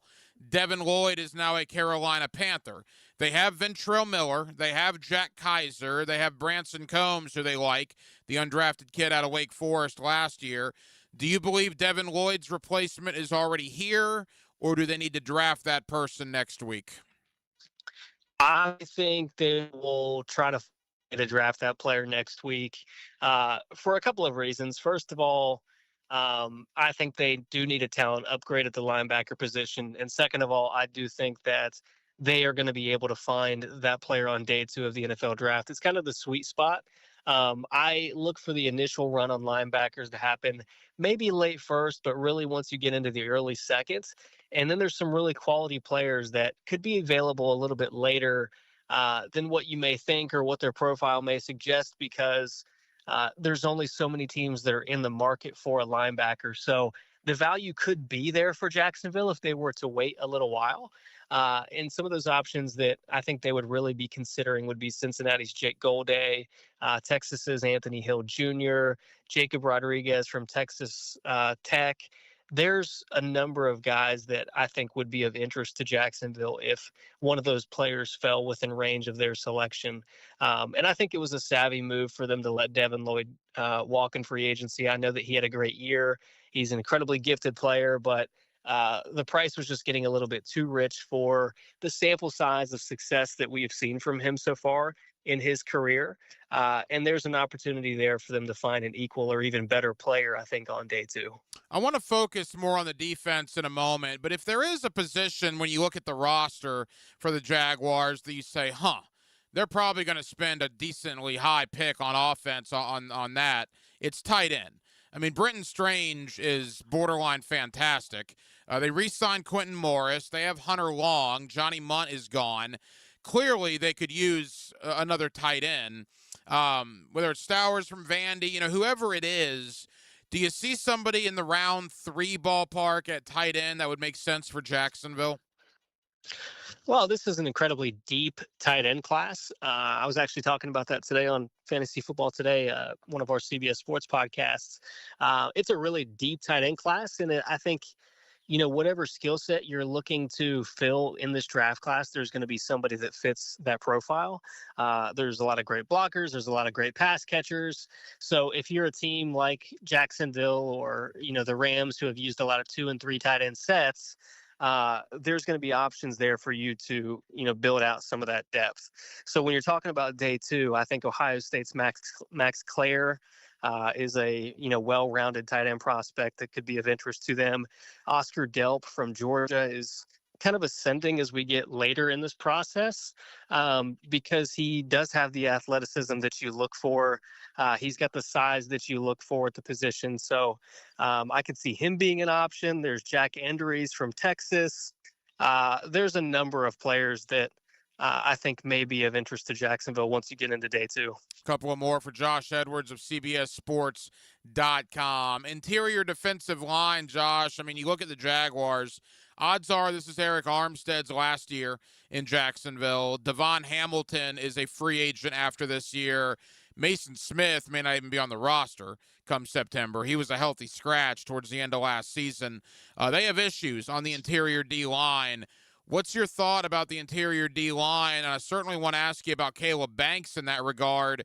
I didn't think there'd be a chance he'd be there at 56 2 months ago. I'm still not sure he will be.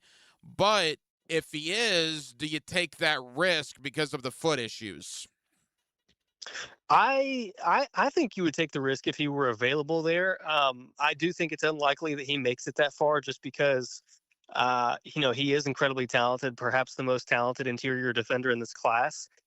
There's a need for players with his skill set. So I think to me, for teams looking to fill that position, he's got to be one of the first couple of names that come to mind. Having said that, I don't have the medical information that these teams do. So if it's a little bit more concerning than maybe you would believe on the surface, that could be a situation where he's available a little bit later. I think Jacksonville would be, thrilled to see him there midway through the second round. But, I think the second round is probably the sweet spot for a lot of these defensive tackles, perhaps into the third round as well. But Caden McDonald, from Ohio State's kind of a run plugger. He's probably going to be one of the first ones off the board. Same with Clemson's Peter Woods. Dominique Orange is, again, one of those stout run-stuffing interior defensive linemen that you just kind of know what you're getting with him. Lee Hunter from Texas Tech has been projected in that range. So there's a handful of guys, I think, are probably going to be available there once you get into the mid-second round. You hear a lot of Grayson Halton when it comes to Jacksonville, and maybe that's just a mock draft and then another mock draft, and then all of a sudden it's a domino effect. But what is your thought on the young man out of Oklahoma? He's incredibly explosive. He gets upfield quickly. Similar to another prospect, and I said this in a mock draft last week for CBSSports.com. Caleb Proctor from southeastern Louisiana.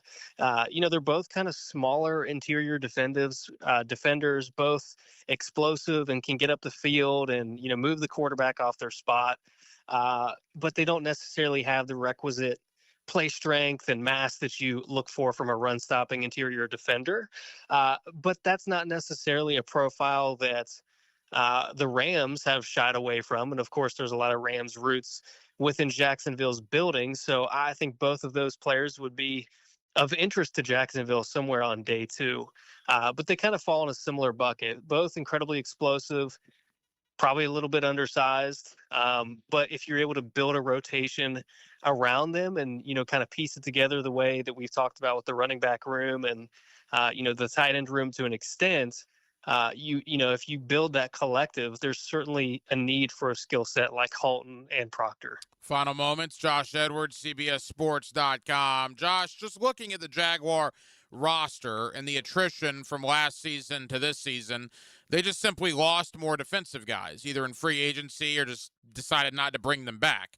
So I'm not, breaking any news here. They're going to probably draft more defensive guys than offensive guys. Having said that, the defensive class as a whole, how would you assess it this year?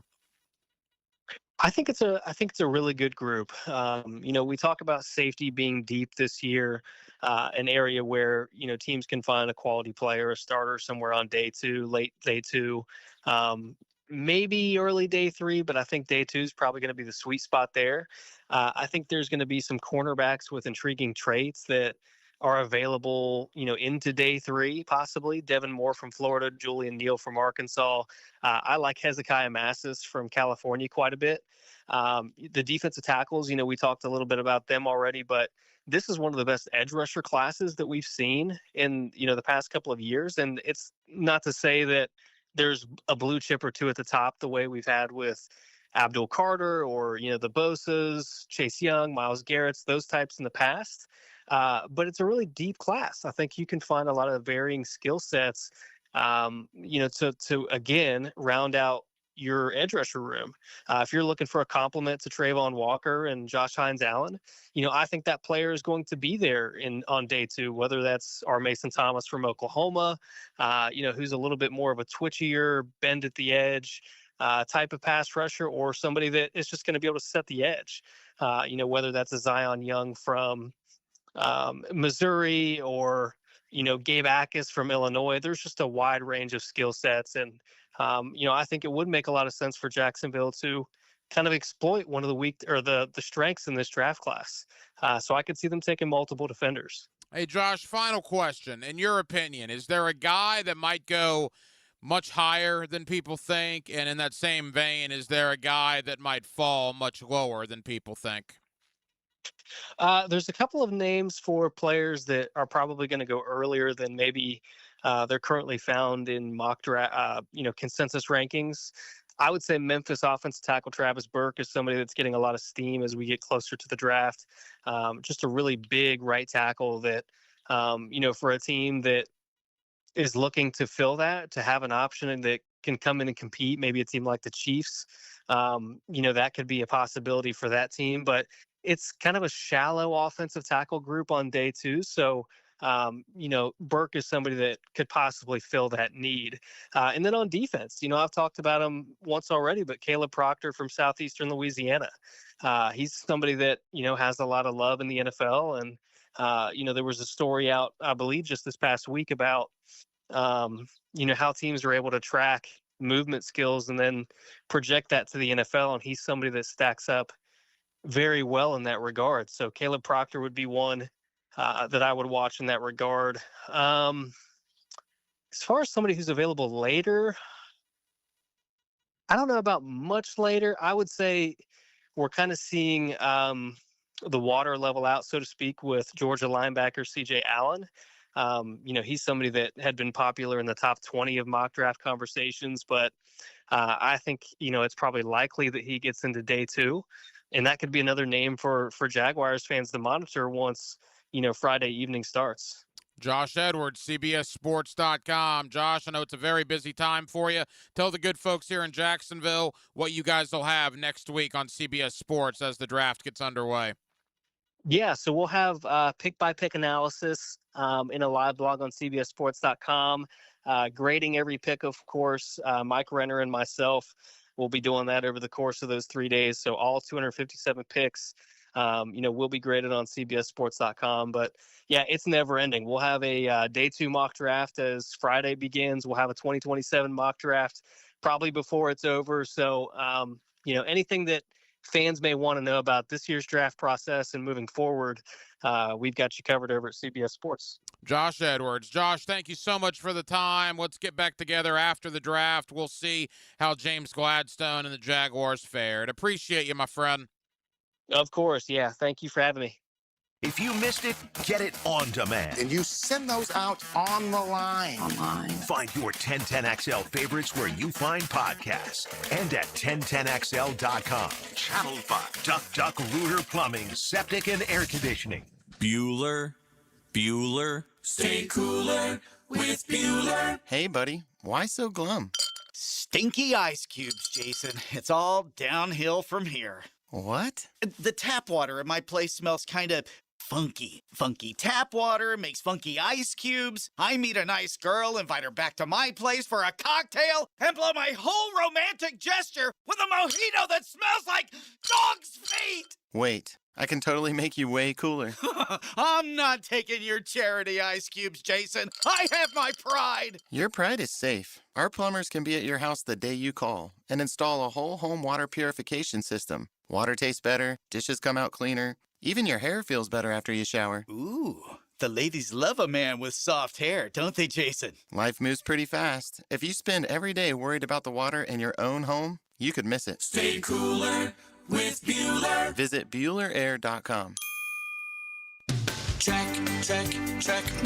I'm Brendan Cecilia, founder of Checkmate Coatings. And I'm Chester, the Checkmate chess man. At most companies, people start on the ground floor and work their way up to the corner office. At Checkmate, I started on the ground floor, and almost 20 years in, that's still where I am, making ground floors look awesome, one garage at a time. Well, I started as a pawn and worked my way up to king. No, you didn't. Some guy drew you as a king. I asked them to give you a roller, so at least you'd look like one of the guys. Yes, I rather would have preferred a sword. At Checkmate, I work personally with our teams to perfect the preparation and application techniques that make Checkmate floors beautiful and durable. And I keep things classy with my adorable accent. Beautiful floors? Check. Guaranteed to last? Check. The finishing touch your home deserves? Checkmate. Transforming your floors, making them great. Checkmate. Visit checkmatecoatings.com. 1010XL, presented by Farah and Farah, exclusive injury law firm of the Jacksonville Jaguars. Still, present, ready. Farah doesn't flinch.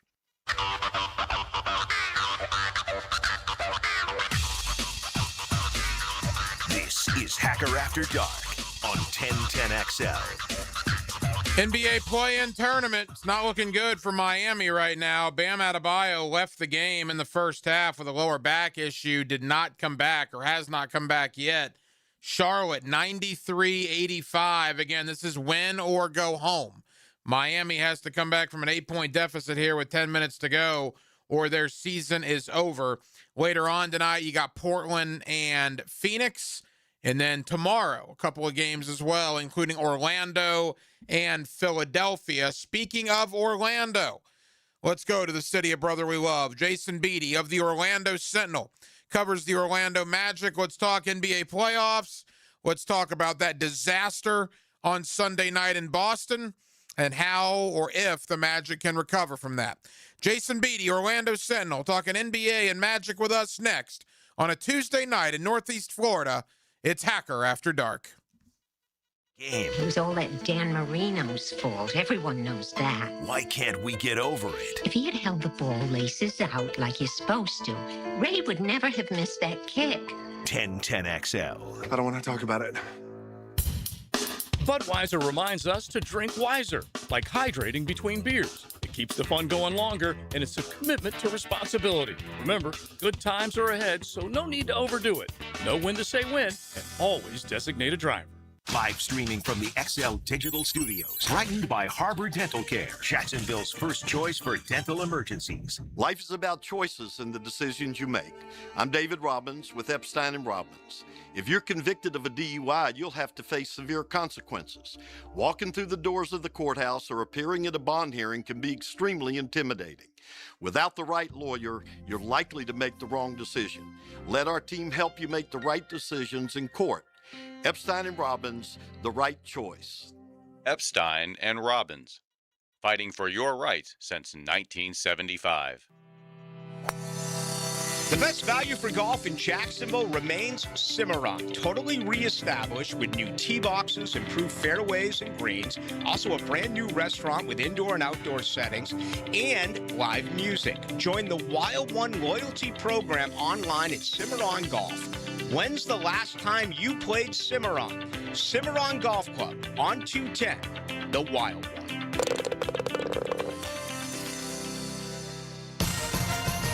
Instant Keys. You don't have to go to the dealer. Instant Keys comes to you. Call 904-722-1111. Instant Keys saves the day if you've lost or broken keys. They can program new keys and remotes for nearly every make and model of vehicle at a fraction of the dealership costs. Fast, honest, and reliable locksmith service. Call Instant Keys, 722-1111. I used to dread going to the dentist. Every visit felt like a sales pitch with constant upselling, surprise fees on my bill, and I could never get in when I needed to. But Harbor Dental Care? Totally different. They saw me the next day, gave me honest pricing up front, and even set me up with a payment plan I could actually afford. No pressure, no surprise charges, just kind people who get it. If you want to experience dentistry the way it should be, book your appointment today at harbordental.care. That's HARBOUR dental.care. Are you looking for a place to outfit your truck or van? It's Catlin Truck Accessories. For 105 years and 4 generations, Catlin is the name you can count on. This is Keith Catlin, and we know trucks and vans too, from Lear toppers, ladder racks, van shelving, strobe lighting, roll and lock bed covers, and everything in between. If you want quality products and great customer service, there's only one name. It's Catlin. Who can you count on? Count on Catlin.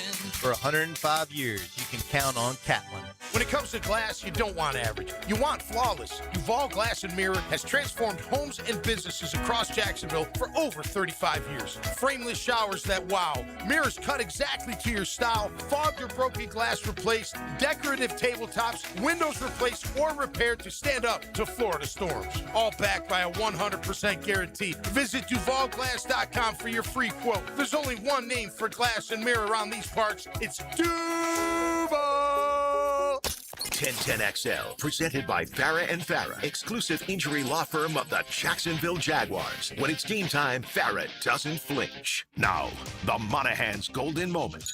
Monahan Jewelers in Atlantic Beach, your local family jewelers.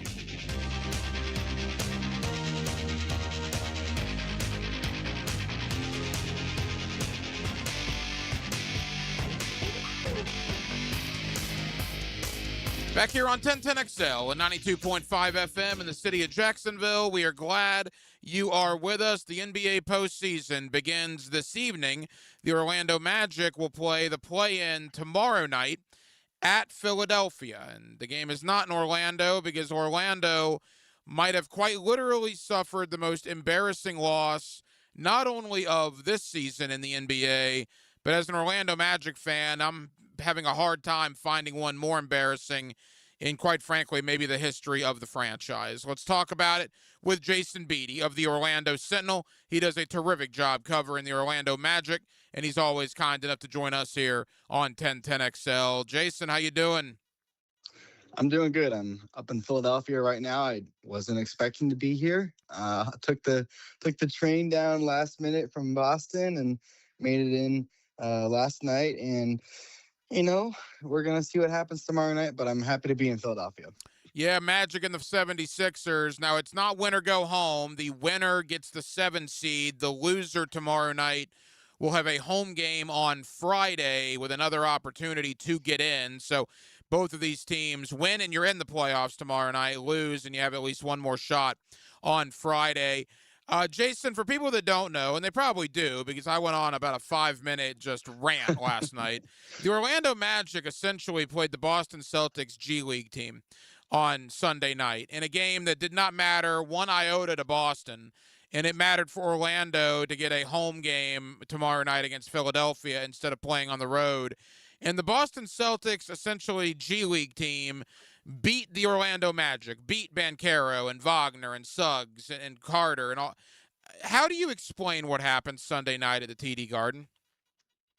Yeah, I think what happened was quite frankly what we've seen this entire year. Teams that shoot the ball well from three, regardless of who's on the floor, because they're all NBA players, even if some of them are on two-way contracts or some of them have played fewer minutes than other players.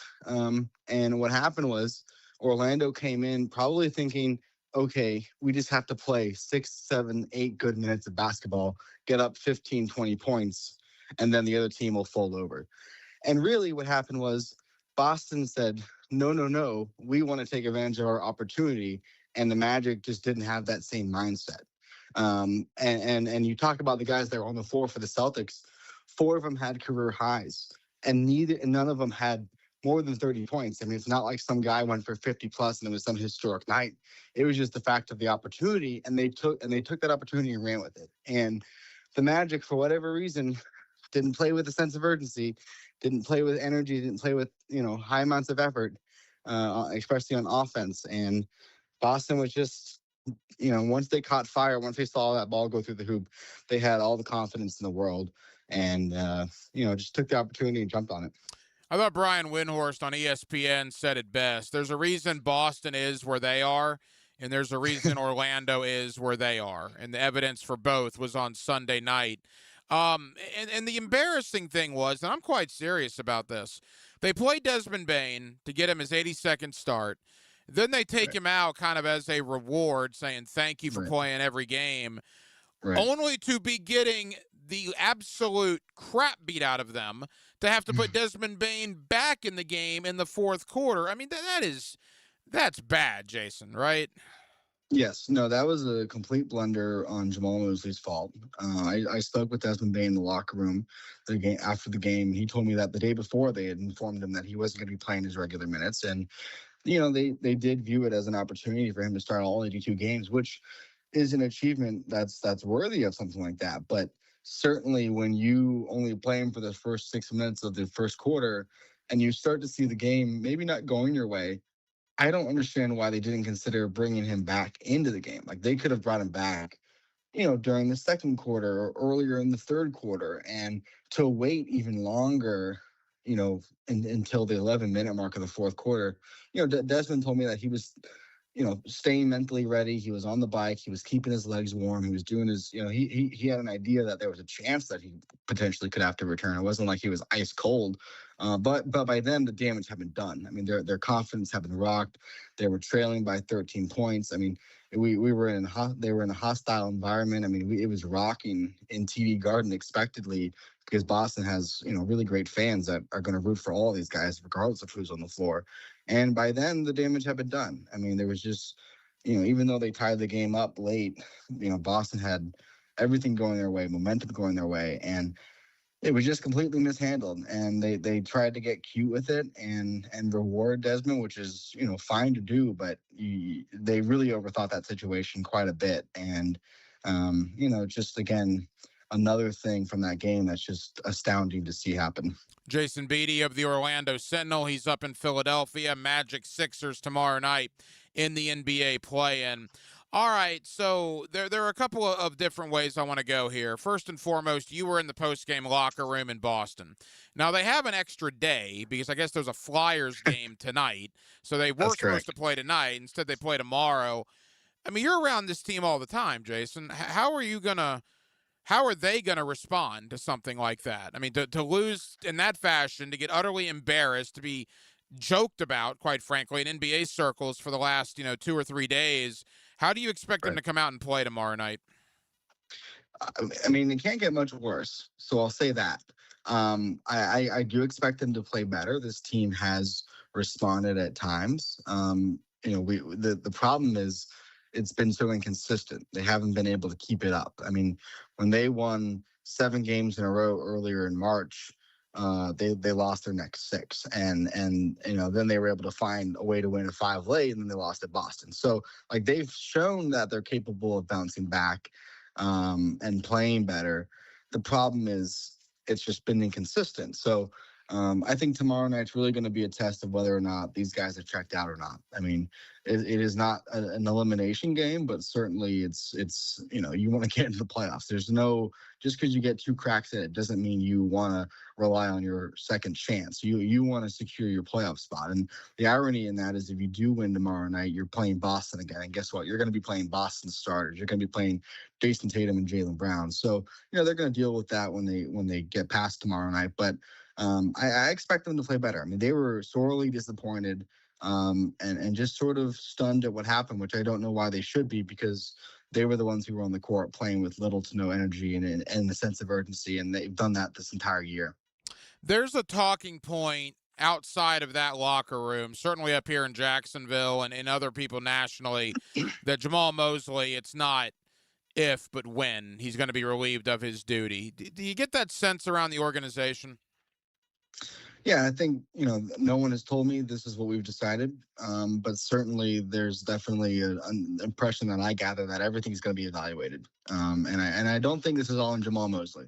I think he has a lot to do with it, right? But he can't control whether or not shots are made. He can't control whether or not his players are healthy. But what coaches can do is put the players in the best position to have success. And that's something at times where this offense, especially in the half court, when things slow down, which is what happens in the postseason, by the way, things slow down quite a bit to the point where you're getting bad shots. You're seeing, when the game is on the line and you need a 3-pointer, you're seeing inbound plays that don't make sense or shots that don't make sense. And when there's not much of a direction for a team that thrives on energy and urgency and whatnot, that's when things really fall apart. That's when mistakes are made. That's when guys don't run back. So, this is the thing in sports.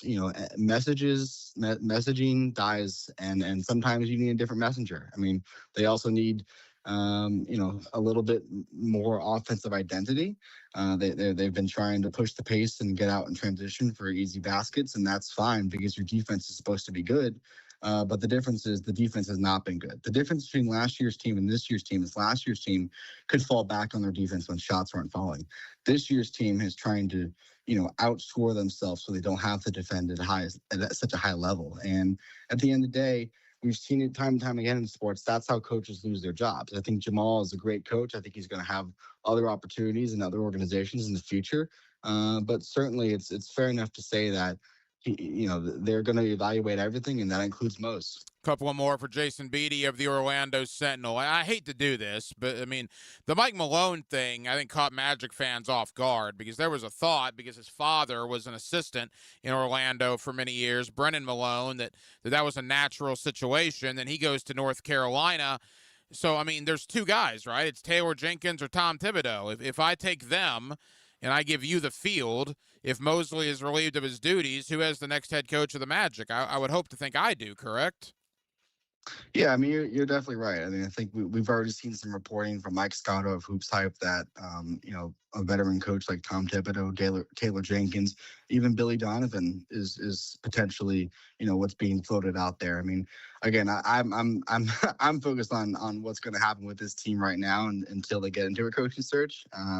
But certainly, regardless of who it's going to be, the problem with this team is they haven't gotten out of the first round. They haven't even won a playoff game on the road yet. I mean, they have to go into an environment tomorrow night that they haven't won in the postseason the last 2 years on the road. And what you need next is a coach that has proven it, that has done that before, that has been there before. And I think, again, it's not a knock on Jamal Mosley. He's done a great job rebuilding the culture and rebuilding the foundation of this organization. But, I think they're aware that, the next guy has to have some proven playoff experience, some proven playoff, runs and what that's like. So we'll see what happens and where that goes. I hate to even, get my hopes up here, but I'm going to throw out some positivity. I mean, that was rock bottom. Game 82. I don't know how rock bottom can be game 82, but it was when you lose to, again, the Celtics, essentially their G League team. And by the way, what was it? I don't know who it was in the post game that talked about they need to work better on the defensive communication. I mean, are you kidding me, man? It's game 82. Yeah. What are you talking about? You need to have better communication. You've played 82 games. It was a disaster all the way around. But like you said, it was rock bottom. It couldn't get any worse. Could it maybe just, I don't know, bring the team together, Jason? Give me some sort of hope going into tomorrow night about the future here in the next couple of weeks. Look, Franz Wagner told me in the locker room that not everything is bad. Just because they lost in Boston, all that means is that they had to go to Philadelphia. Had they won, they still would have been in a 7-8 game. And if you win that 7-8 game, guess what? You're still facing Boston in the first round. The reality of the situation is you're now on the road. So, if they had lost and they'd tumbled down to the 9-10 game, that would have been even worse, right? So they know they have to play better. We've seen Paolo Banchero rise in the playoffs. Franz Wagner continues to work on his condition and push through, returning to some semblance of his former self. I mean, we're going to see about Jonathan Isaac and Jet Howard and what they can do in practice today. I mean, the team is getting healthier, conceptually, and Desmond Bain is going to play more than the 6 minutes of the first quarter in Philadelphia. And then when you get the chance to play Boston, you're probably feeling pretty disrespected about what they did to you. So I'm not going to sit here and think they're going to win a first round series at this point, but certainly if they don't feel disrespected or embarrassed about you mentioned some of the national talk around this team the last couple of days, they're on the wrong field if they don't feel motivated at this point. So anything can happen. It's why you play the games. They probably felt pretty confident going into Boston, and I'm sure Philadelphia feels pretty confident going into tomorrow night. But the reality is you have to play the games, and it's up to them if they want to play with more energy and urgency and effort. As we wrap up, Philadelphia, they've been a mash unit for basically the last couple of weeks and months, or Paul George has been suspended, however you want to describe it. What is their situation tomorrow night as far as health and availability right now? Well, Embiid's out. Joel Embiid's out. He had appendicitis, his appendix removed. He had to have surgery on that, which is pretty unlucky timing for a guy who's had unlucky timing injuries throughout his entire career. They've played each other 3 times in the regular season. Philadelphia won two of them. Of course, one of the wins, though, was in late November when Anthony Black had 31 points. The Magic won by almost 40 plus. So they're capable of winning inside Xfinity Mobile Arena and having success against the Sixers team. Of course, when you have a guy like Tyrese Maxey, a guy like Paul George, those two guys can get really hot, and that's going to be the defensive challenge. How do you control those guys from doing damage? Because as we saw in Boston, when shooters shoot and teams get hot against this Magic team, it's hard for them to put up a fight. So we're going to see how they look without Embiid, but certainly, they're capable of winning in this building. It's just, in a play-in game like that, you much rather would be at home, of course. All right, here's the situation. Orlando, Philadelphia tomorrow night. If Orlando wins, as Jason said, they will go to Boston in round 1 beginning Sunday. If Orlando loses, they will then play the winner of the game going on right now between the Heat and the Hornets on Friday night, and the winner of that game would get Detroit beginning Sunday. Either way, the Magic season will not end tomorrow night. It will go into Friday with a loss, or it will go into round 1 of the playoffs with a W. Jason Beatty of the Orlando Sentinel. Jason, tell the Magic fans here in Northeast Florida about your coverage of what the Sentinel will have as the game approaches tomorrow. Absolutely. I'm up in Philadelphia. You can read all my work at OrlandoSentinel.com. Follow me on Twitter at @TheRealBeatty. Boots on the ground coverage from Philadelphia for Orlando. Hey, Jason, I know you're busy, man. Thank you for the time. We'll talk soon, pal.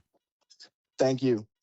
And thank you to Jason Beatty of the Orlando Sentinel for joining us tonight here on Hacker After Dark. Jason's already up in Philadelphia, the Magic and the 76ers tomorrow. A win for Orlando tomorrow. They will get into round 1 of the playoffs, where their reward will be Boston. That should be fun. A loss tomorrow for Orlando means they will play Friday against either Charlotte or Miami, and they would have to win that game to keep their season alive. And if they win on Friday, they would then get Detroit in round number 1. So the Magic season cannot come to an end tomorrow, but it can be on life support if they don't beat Philadelphia. So we will see what happens. But we certainly appreciate Jason Beatty of the Orlando Sentinel for joining us. We spent some time on that. As you can imagine, we spent a lot of time on the Jacksonville Jaguars as well, as we are 9 days away from the NFL Draft next Thursday, Friday, and Saturday up in Pittsburgh. The Jaguars, 11 draft picks total, including 4 inside the top 100.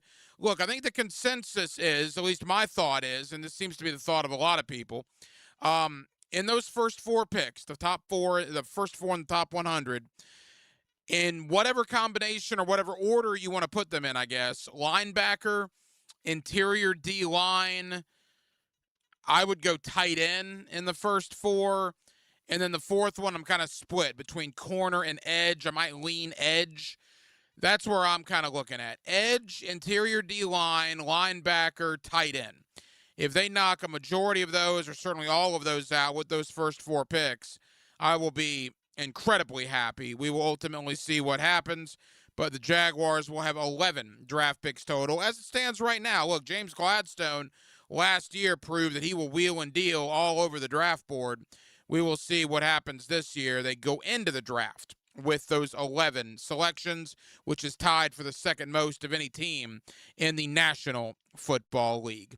Well, that will just about do it, man. Very busy Tuesday night edition of Hacker After Dark. We certainly appreciate you guys hanging out with us here on 1010XL and on 92.5 FM, and we have a ton of people to thank. Jason Beatty of the Orlando Sentinel, covering the Orlando Magic. Thank you to Josh Edwards of CBSSports.com. Always appreciate the conversation with Josh. And then back in hour number 1, my buddy Mike DeRocco, D-Rock, ESPN.com, as we did a deep dive on the Jaguar offseason and our expectations next week during the NFL Draft. Now, tomorrow, much similar to today, a little double duty here on Hacker After Dark. We will be with you from 4 o'clock until 6 o'clock alongside Frank Frangie on the Frangie Show.